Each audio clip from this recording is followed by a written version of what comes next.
Glória a Deus. Quantos podem sentir a presença de Deus hoje? Muito bem. Essa é a nossa semana de santificação. Ontem tivemos abertura. Essa é a nossa segunda reunião. Teremos uma reunião também quarta-feira às 20 horas, sexta-feira às 20 horas. E o encerramento será no próximo culto da família, no próximo domingo, dia 19, às 9 horas da manhã. Seja muito bem-vindo. A cada segunda-feira do mês nós temos também o nosso culto de mantenedores. E hoje nós estamos aqui unindo as duas coisas, o culto de mantenedores e também a semana especial de santificação. Glória a Deus. Ontem, queridos, nós, na abertura, o nosso culto de ontem, a apóstola trouxe uma palavra rema de abertura em Hebreus capítulo 12. E eu gostaria de destacar, de relembrar com vocês alguns dos versos que nós lemos ontem, Hebreus capítulo 12. O verso 1 e 2 diz assim, eu tenho aqui nas telas, você pode ler junto comigo. Hebreus 12, verso 1 e 2. Acompanhe comigo.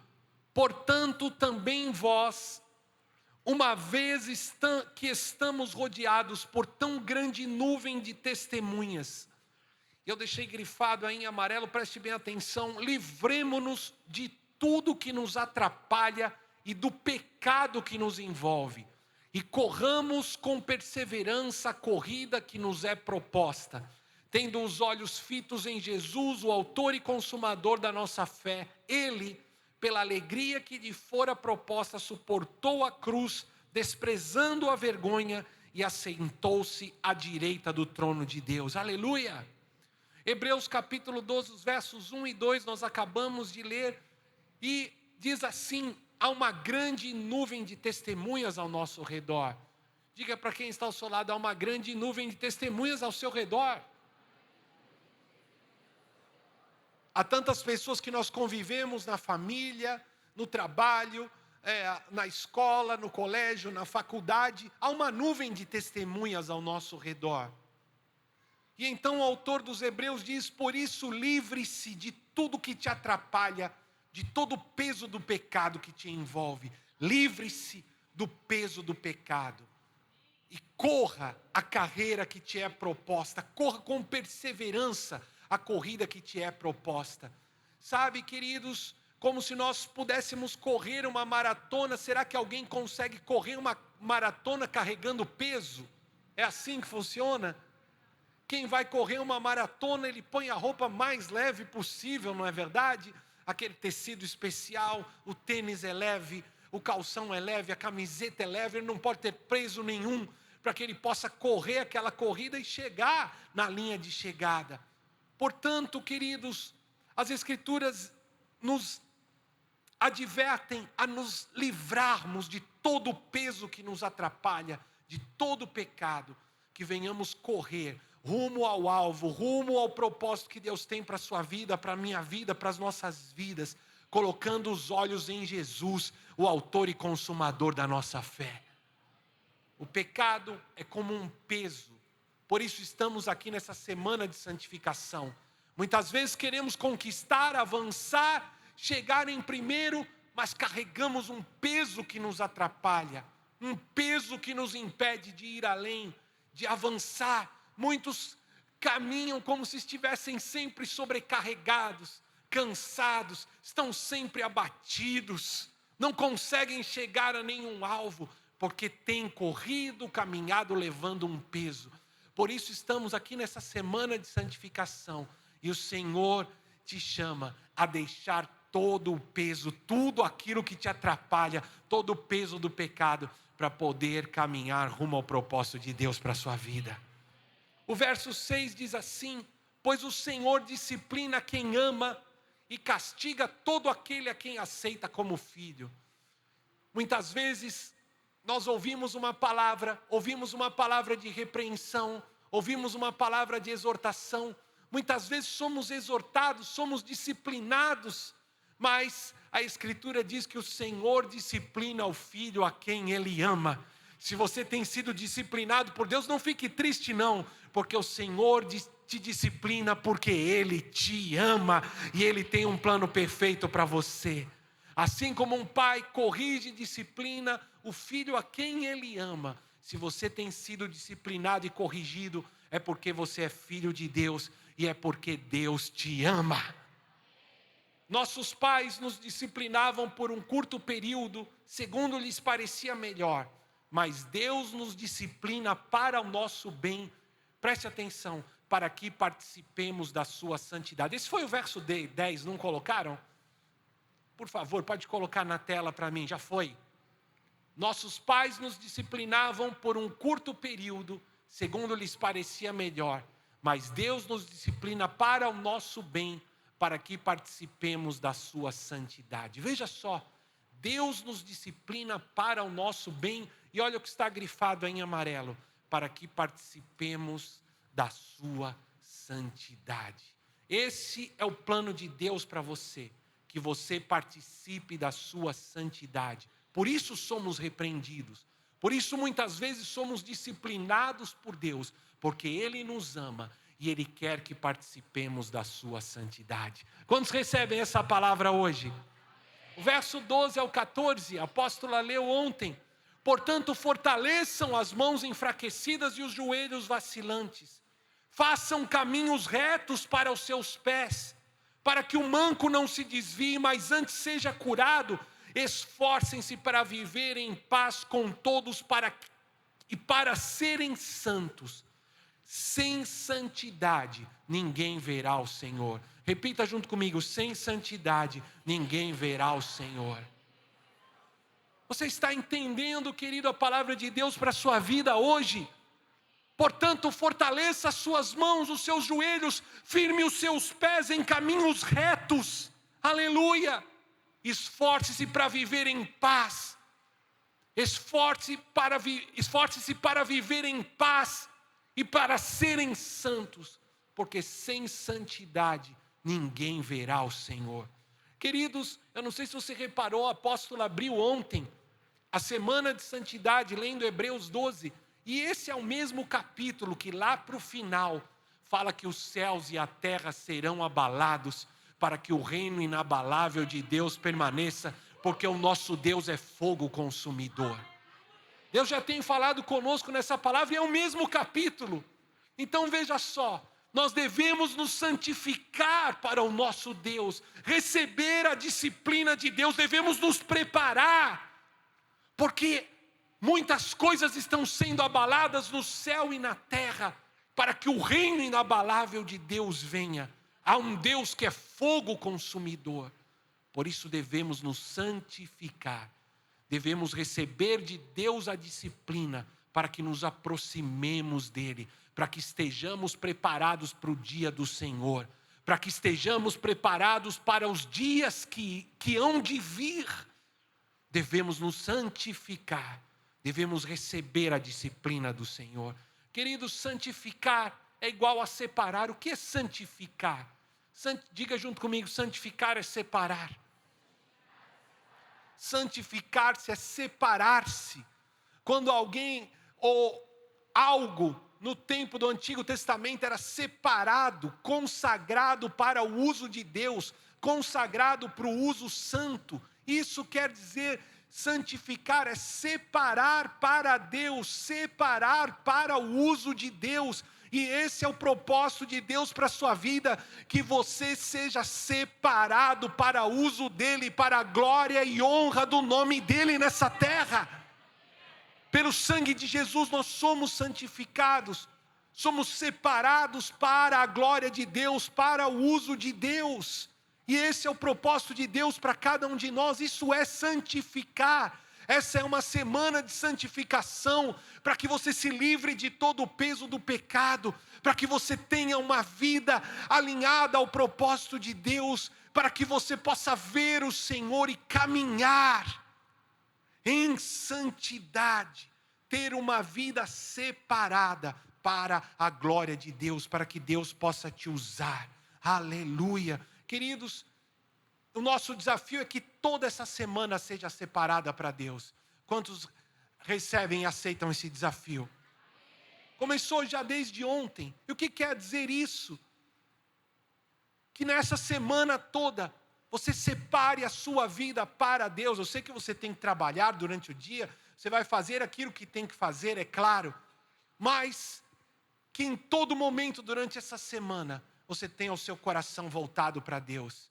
Que você se separe para a glória de Deus por toda essa semana, jejuando. Faça um jejum ao Senhor. Pelo menos consagre uma das refeições do dia. Cada um pode jejuar conforme o Espírito Santo pôr no seu coração. Mas que durante esses 7 dias você jejue. Você separe pelo menos uma refeição do seu dia para se consagrar ao Senhor, estar orando, estar buscando a sua face. Que durante essa semana você faça um compromisso de oração, de orar pela manhã, de orar antes de ir dormir ou de orar na madrugada. Eu gosto muito de orar na madrugada, eu tenho orado muitos dias de madrugada. Do sábado para o domingo eu estava orando na madrugada. Nessa noite eu dormi, quando eu vi era 4 da manhã, a Alessandra estava levantando, indo na sala para orar na madrugada. Muitos dos dias, quando o sol está nascendo, nós estamos ali com os joelhos dobrados, orando. Que você busque ao Senhor durante essa semana, que você dedique o seu tempo para a leitura da palavra, para a leitura das Escrituras, para estudar a Bíblia. Que você tenha um desafio de separar-se para o Senhor, apaga a televisão e não liga nenhuma vez, deixa o celular de lado, deixa as redes sociais de lado e busca a face de Deus, dedique-se à oração, dedique-se ao estudo da palavra, para que o Senhor se revele a você, para que Ele te leve a um novo nível na sua vida espiritual, para que você possa ver o Senhor. Sem santidade ninguém verá o Senhor. Você já pôde sentir a presença de Deus, você é cheio do Espírito, você fala em outras línguas, você pode ouvir a voz de Deus. Esse é o propósito de Deus para você. Só que sem santidade ninguém verá o Senhor, porque Deus é santo, Ele te ama, mas Ele não tem parte com o pecado que está na sua vida. Muitas vezes andamos com tantas preocupações, tantos problemas com a nossa mente para lá e para cá. E aí eu chego diante de Deus num culto, eu pego a Bíblia em 1 minuto e vou ler uma palavra, Deus fala comigo. E então eu sinto que Deus não fala nada, não é que Ele não fala, é que você está separado dEle, é que o teu coração está distante dEle, é que a tua mente é tão cheia de si mesmo, dos seus próprios problemas, que Ele fala com você, mas você não é capaz de ouvir a voz do Senhor. Por isso, queridos, que você disponha o teu coração para ouvir a voz de Deus, que você aquiete a tua mente, os teus problemas, o dinheiro, as coisas ao teu redor, que você possa separar esse dia de hoje, essa semana ao menos, para crescer num relacionamento íntimo, pessoal e profundo com Deus. Mas sem santidade, repetindo, ninguém verá o Senhor. Ele te ama, mas Ele é santo. Para que você se achegue diante dEle, você precisa receber de Deus a disciplina, precisa caminhar em santidade, precisa aquietar o teu coração e precisa buscá-lo intensamente. Você já buscou a Deus intensamente? É o que o Senhor te convida a fazer nessa semana. E buscar a Deus intensamente, a Bíblia tem muitas palavras para isso. Clamor. O que é um clamor? É quando você grita em voz alta. O clamor, como nós encontramos essa palavra tantas vezes nas Escrituras, nem prestamos atenção no que quer dizer. E um clamor é como um grito de desespero, é como aquele angústia. Quando eu clamo, é gritar em voz alta, é dizer: Senhor, como o cego que alcançou o milagre, Senhor, Filho de Davi, tenha misericórdia de mim. E o grito dele foi mais alto do que toda a multidão. E Jesus ouviu, foi até aquele homem e ele provou de um milagre. Sabe, queridos, é isso que o Senhor está nos chamando essa semana. Não uma oração automática, não uma oração decorada, um louvor que eu já cantei 1000 vezes. Mas uma busca intensa da presença de Deus. Talvez como você nunca fez na sua vida até aqui. Deus está te chamando a um relacionamento íntimo, pessoal. Deus está te chamando a um novo nível de entrega, de santidade, da unção dEle e do propósito que Ele tem para a sua vida. Quantos desejam isso e pela fé já recebem em nome de Jesus? Queridos, Hoje também é culto dos mantenedores. Sempre nós temos uma palavra sobre as finanças. Mas eu quero que você ouça uma coisa hoje. O pecado detém a bênção financeira. Você pode dizer isso junto comigo? O pecado detém a bênção financeira. O pecado traz ruína financeira. O pecado impede que as bênçãos de Deus sejam liberadas para a minha vida. O pecado me separa de Deus. E o pecado detém as bênçãos de Deus. Quando uma família dá lugar à contenda, à confusão, ao adultério, à imoralidade, quando o marido não tem acordo com a esposa, quando há palavras negativas um contra o outro, quando não há oração, a primeira coisa que entra na família é as bênçãos financeiras são retidas. Começa a ruína, começam as dívidas, começam os problemas, não dá certo, o carro quebra, a outra coisa, começa a dar tudo errado, daqui a pouco um perde o emprego. Você sabe por quê? O pecado traz ruína, o pecado detém as bênçãos de Deus. E eu quero que você olhe hoje, nós vamos ler esses textos. E eu sei que o Espírito Santo de Deus vai falar o teu coração através deles. Ontem a apóstola falou sobre o profeta Daniel, e hoje eu vou trazer um outro profeta para vocês, o profeta Joel. Nós estivemos estudando esse livro com a nossa turma da Academia Ministerial, do Panorama do Antigo Testamento. Quantos alunos tem aqui hoje? Eu vim até com o bonézinho aqui da Academia Ministerial. E o profeta Joel, são só 3 capítulos. Eu quero que você marque aí para você ler essa semana. Já que essa semana não vai ser de rede social, mas de estudar as Escrituras, você vai ler o livro de Daniel, você vai ler o livro de Joel, só 3 capítulos. Vai ler Hebreus 12, vai sobrar tempo ainda. Porque essa semana é uma semana de Deus se revelar para você, para o teu coração, para a tua vida, para mudar a tua história, para mudar o teu destino. E queridos, quando eu li o profeta Joel, na aula de 2 semanas atrás, claro que eu já tinha lido outras vezes, mas ali há um quadro claro, parece que foi escrito hoje do que está acontecendo nos nossos dias e do que Deus quer de cada um de nós. Joel, ele pregou uma mensagem clara de arrependimento. Essa é a principal mensagem desse livro, só 3 capítulos. E há uma mensagem clara ao povo de Deus de arrependimento. Essa é a principal mensagem desse livro tão curtinho. E quando nós olhamos para o capítulo 1 de Joel, nós vemos que há uma praga terrível que foi anunciada. Uma praga de gafanhotos, uma praga de locustas, que trouxe grande destruição sobre toda a nação. Uma nuvem de gafanhotos seca, consumiu tudo aquilo que a nação tinha, toda a colheita, todos estavam ali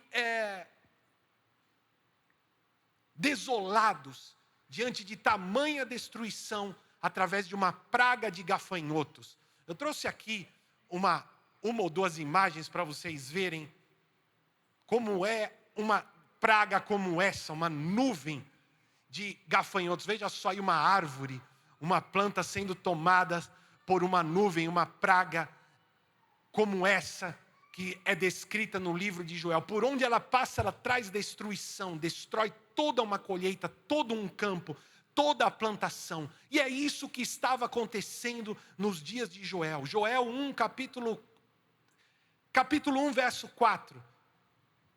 Na versão King James, diz assim: o que ficou da taturana, a locusta,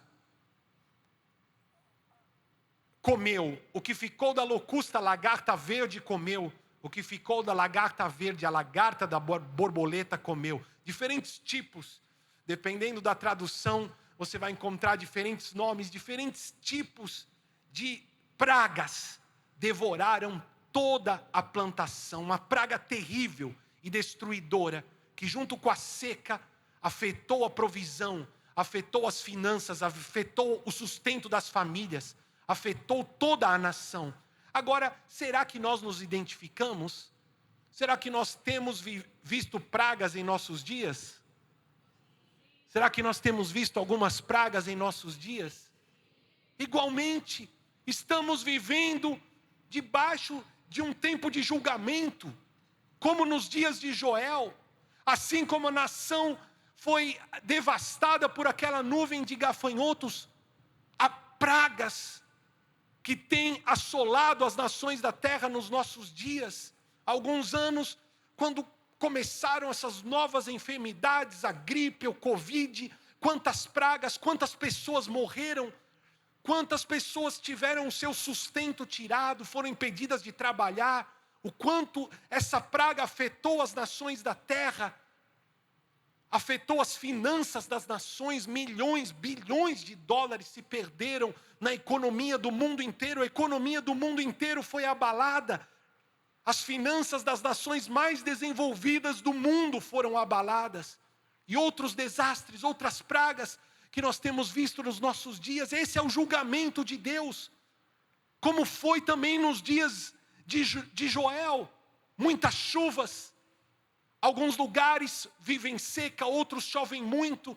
Você vê esses fenômenos naturais trazendo desolação, afetando tantas pessoas, alguns perdendo a vida, outros tendo a finança, o trabalho, o seu sustento afetados pela chuva, pela falta de chuvas, pela seca, pelos alagamentos. Nessa semana mesmo vimos um outro fenômeno, um terremoto que ceifou a vida de mais de 100 mil pessoas.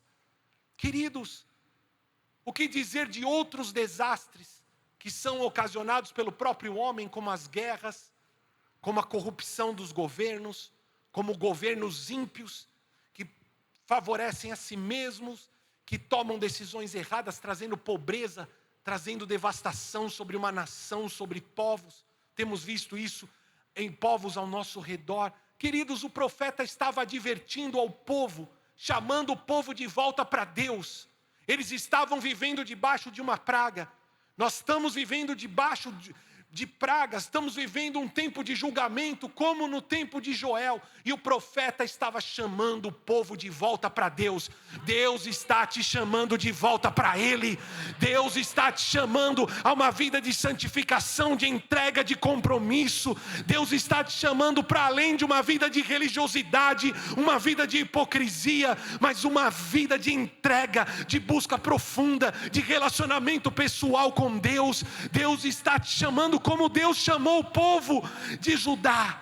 Deus hoje está te chamando para que você olhe ao seu redor. Não é para você ficar com medo, não é para você ficar angustiado ou deprimido, não. Mas é que para que você entenda os dias que nós estamos vivendo e corra de volta para Deus. Estamos chegando no final dos dias. O dia do Senhor se aproxima.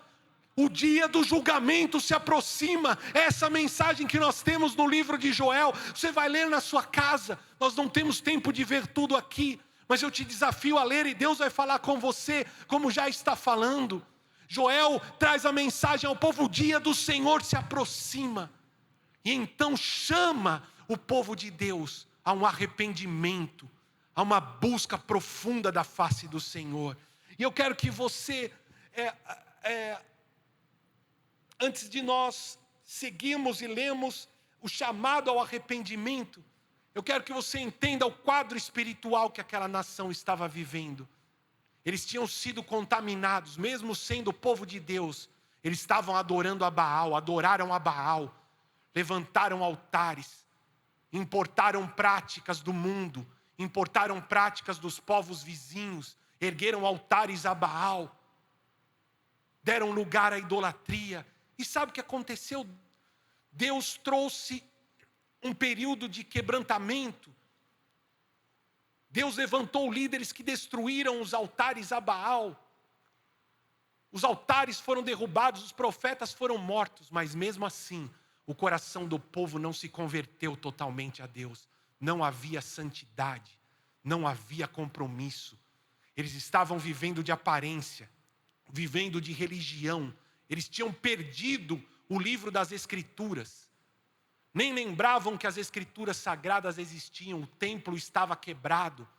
As pessoas estavam vivendo para si mesmo, fazendo tudo por fora como uma forma de religião, mas o seu coração distante de Deus. O quadro espiritual que nós tínhamos nesse dia não é diferente do que nós vivemos hoje.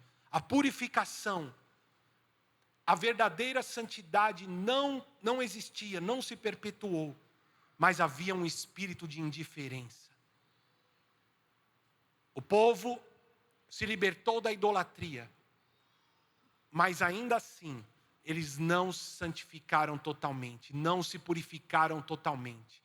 Estavam tratando as coisas de Deus com indiferença. Diga junto comigo, estavam tratando as coisas de Deus com indiferença.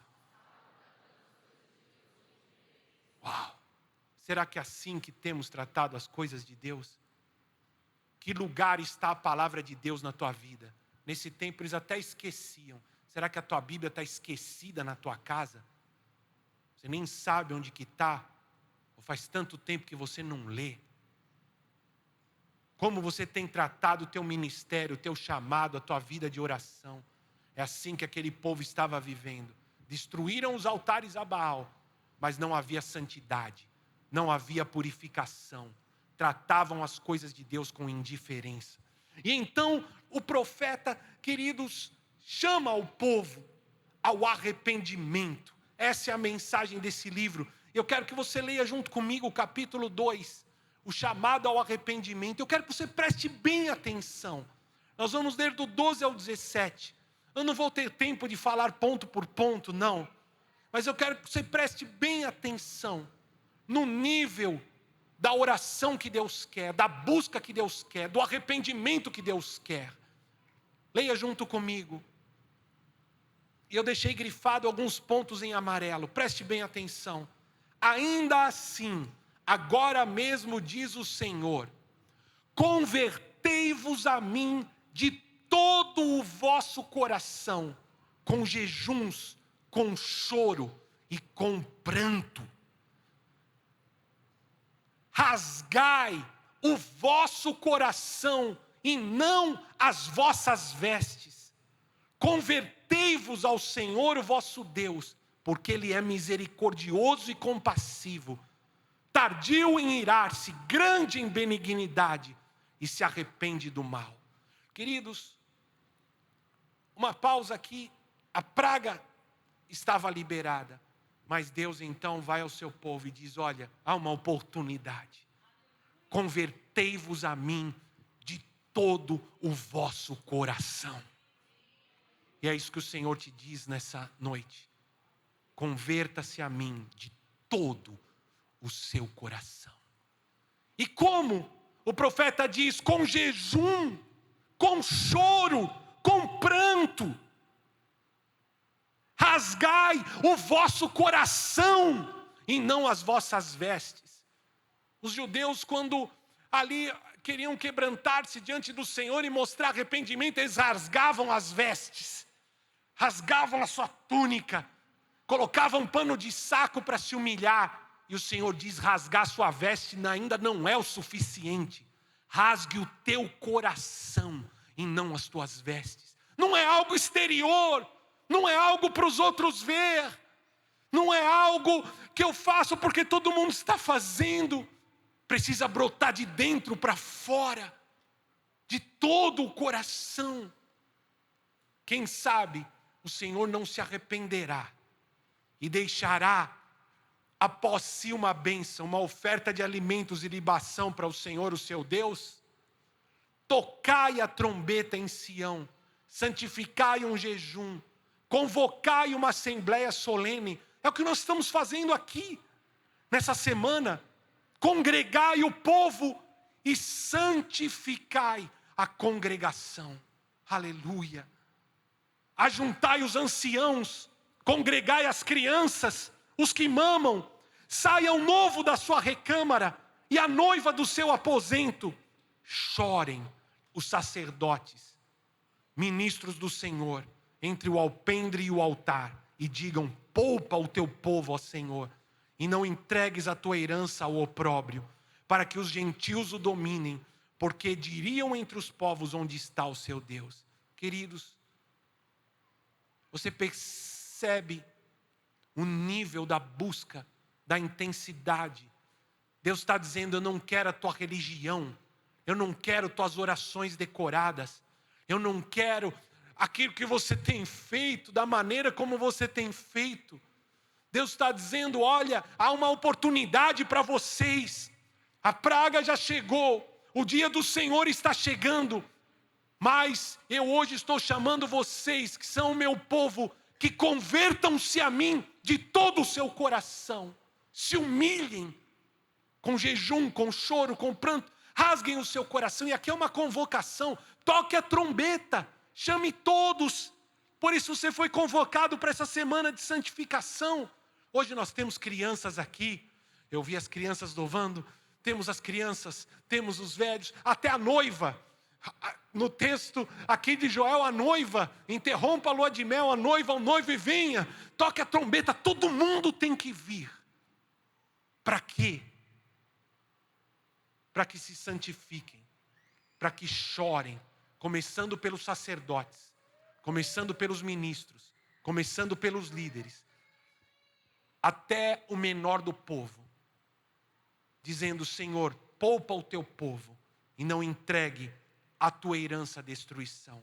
Queridos, perceba, vou dizer mais uma vez para você entender bem, não é algo religioso, também não é algo superficial, não é algo aparente que Deus está buscando. Essa falta de santidade, essa falta de temor a Deus, de reverência, tem que ser quebrada das nossas vidas, da igreja, no nome de Jesus.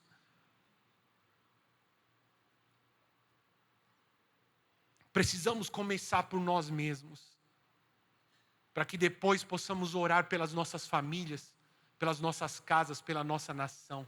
Não foi programado, mas bem essa semana de santificação, nós vamos estar aqui até o domingo, são os dias que antecedem o carnaval. Olha ao nosso redor. Quanto pecado, quanta imoralidade, quanta idolatria é colocada diante de Deus durante esses dias. E tudo isso provoca a ira de Deus. E tudo isso traz o julgamento de Deus. E quando o julgamento de Deus é liberado, ele não vai tocar só em quem estava no carnaval, não, é todos. Uma nação é julgada por Deus. Por isso nós que somos a igreja do Senhor, devemos estar com os joelhos dobrados, com o coração quebrantado diante de Deus, para que não sejamos condenados com este mundo. Deus quer te levantar como intercessor pela tua casa, pela tua família, pela tua nação. Mas essa santificação primeiro tem que começar dentro de cada um de nós, para que as nossas orações sejam ouvidas diante do nosso Deus. E mais nós, queridos, muitas vezes estamos indiferentes, que esse era o quadro daquele povo, indiferente, morno. Mesmo nós como igreja nos falta o compromisso, nos falta o amor pelo perdido. Nós nos conformamos, entramos numa zona de conforto. A igreja tem esquecido a oração, a santificação, o ide. Tem perdido o amor pelos perdidos, não quer mais pagar o preço. Permanecemos nas mesmas posições, sentado na mesma cadeira, cantando os louvores a cada domingo, nos mesmos lugares, mas não amamos mais, não pagamos o preço mais como já pagamos um dia, não pagamos o preço por aqueles que estão perecendo ao nosso redor. E aí quando queremos o fruto e não tem, fazemos as assembleias, fazemos as reuniões, fazemos as células, mas já não há fruto, já não há colheita. Porque Deus está nos chamando a um novo nível de busca, de santidade, de oração. Uma busca com intensidade ao que Deus quer, diferente de como tem sido até aqui. Não adianta você continuar oferecendo a Deus apenas uma parte da tua vida. Não adianta você continuar oferecendo a Deus um dia da tua semana, 5 minutos de oração. Deus, fala comigo. Pega a Bíblia e abre lá, lê 3 versículos e vai embora. Você não vai ouvir Deus dessa maneira. Há um clamor, uma dor, um quebrantamento, que é capaz de gerar um avivamento como houve nos dias de Joel. Você pode ouvir a voz de Deus hoje? Você pode ouvir a voz de Deus hoje? Já estou quase terminando para nós orarmos. Eu quero mostrar para você. Nós vamos ler um outro trecho agora. O resultado do arrependimento. O resultado do quebrantamento. De novo, eu não vou ter tempo de explicar, nem de fazer pontos, não. Eu tenho alguns destaques aí na leitura, você preste bem atenção. O povo se voltou para Deus de todo o coração. Eu quero te mostrar qual foi o resultado disso. Então, o Senhor se mostrou zeloso da sua terra e compadeceu-se do seu povo. Há um Deus que se compadece. Há um Deus que se importa com você, há um Deus misericordioso. O verso seguinte: e o Senhor respondendo disse ao seu povo: eis que vos envio o trigo, o mosto, o azeite, deles sereis fartos, e vos não entregarei mais ao opróbrio entre os gentios. Mas removerei para longe de vós o exército do norte, e lançá-los-ei em uma terra seca e deserta, a sua frente para o mar oriental, sua retaguarda para o mar ocidental, e subirá o seu mau cheiro, e subirá a sua podridão, porque fez grandes coisas. Não temas, ó terra, regozija-te e alegra-te, porque o Senhor fez grandes coisas. Não temas, animais do campo, porque os pastos do deserto reverdecerão, porque o arvoredo dará o seu fruto, a vide e a figueira darão a sua força. E vós, filhos de Sião, regozijai-vos e alegrai-vos no Senhor, o vosso Deus, porque Ele vos dará justa medida, a chuva temporã. Fará descer a chuva no primeiro mês, a temporã e a serôdia, e as tuas eiras se encherão de trigo, e os teus lagares transbordarão de mosto e de azeite. Aleluia! E restituir-vos-ei os anos que comeu o gafanhoto, a locusta, o pulgão e a lagarta, o meu grande exército que enviei contra vós. Comereis abundantemente e vos fartareis, e louvareis o nome do Senhor, o vosso Deus, que procedeu para convosco maravilhosamente. E o meu povo nunca mais será envergonhado.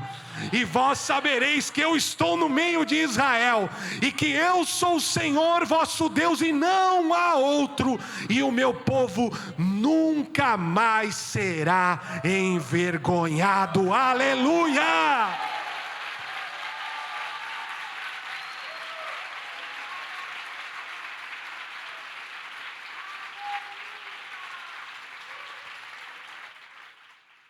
Eu tenho uma boa notícia para você. O nosso Deus é misericordioso. O nosso Deus é bondoso. A sua ira só dura um instante, mas as misericórdias do Senhor se renovam a cada manhã. Deus não tem prazer na morte. Deus não tem prazer na enfermidade. Deus não tem prazer na destruição. Deus não tem prazer na escassez, no desemprego, na derrota. Mas Ele nos disciplina e nos chama ao arrependimento. O propósito de Deus, Ele nos envia a palavra, Ele nos envia os profetas. Quando nós não ouvimos a voz de Deus nem os profetas, muitas vezes Ele tem que enviar uma praga. Muitas vezes vem um tempo de julgamento, de prestação de contas, de adversidades. Mas o plano de Deus não é a sua destruição. Ele te ama como a um filho amado, Ele te corrige, Ele te chama ao arrependimento.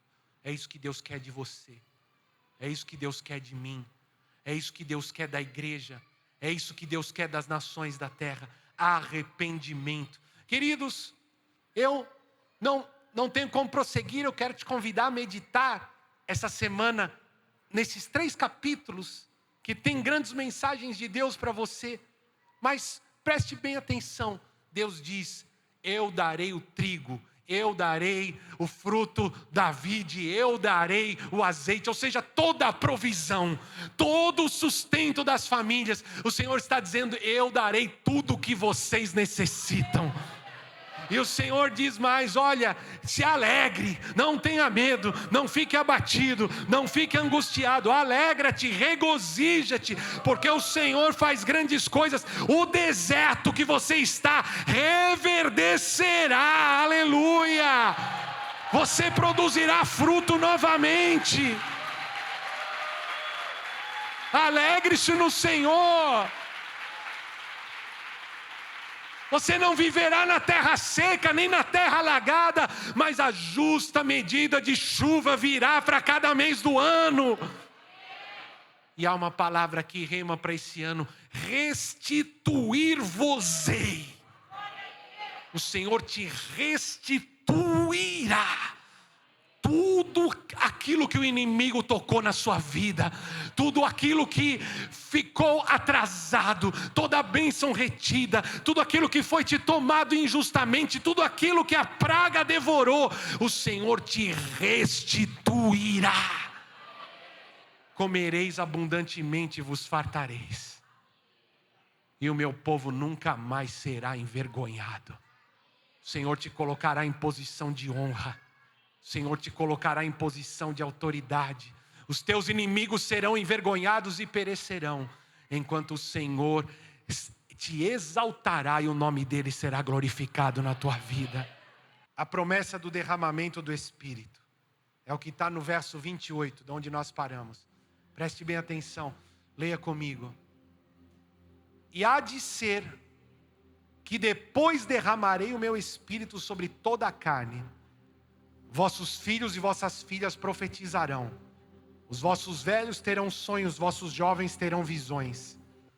E também sobre os servos e sobre as servas naqueles dias derramarei do meu Espírito. Mostrarei prodígios no céu, na terra, sangue, fogo, colunas de fumaça. O sol se converterá em trevas e a lua em sangue, antes que venha o grande e terrível dia do Senhor. A promessa do derramamento do Espírito. O Espírito do Senhor sendo derramado sobre todas as pessoas, sem distinção. Homem ou mulher, nacionalidade, servos, senhores, não importa. Essa palavra cumpriu-se parcialmente já no dia do Pentecoste. Mas a plenitude dessa palavra virá nos últimos dias. Virá nos dias que estão por vir. Virá nos dias que estamos vivendo. O Espírito Santo sendo derramado sobre todos. Há um novo nível de unção de Deus que Ele quer derramar sobre a sua vida.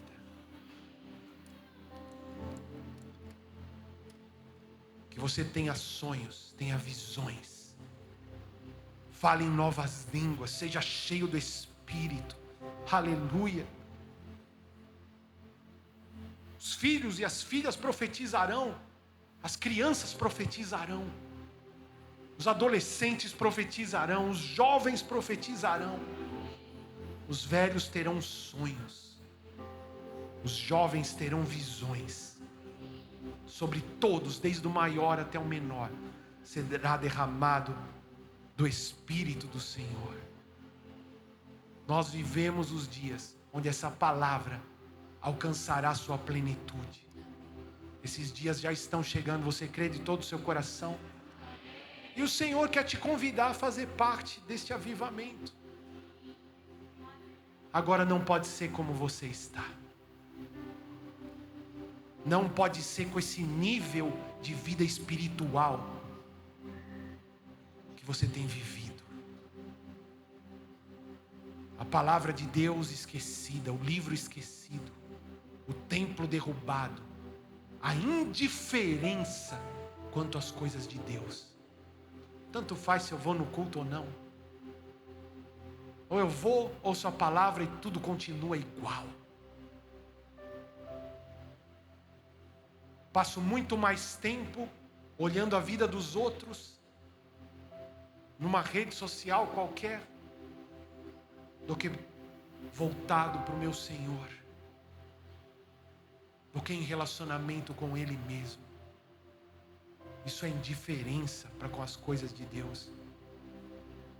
Isso é um templo destruído. Teu coração é um templo. Como que está o templo do teu coração?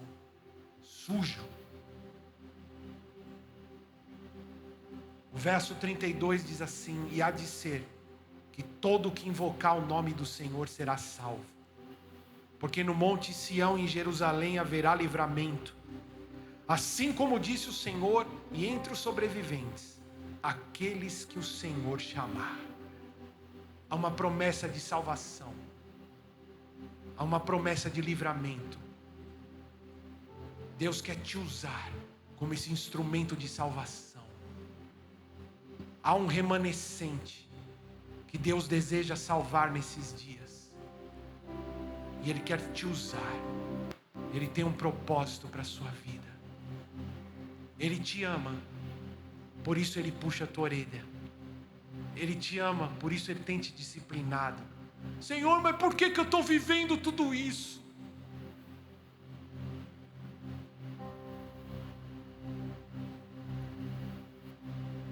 Para que você caminhe em santidade, para que você se aborreça do pecado, para que você busque a Deus como você não fez até aqui. Porque sem santidade ninguém verá o Senhor.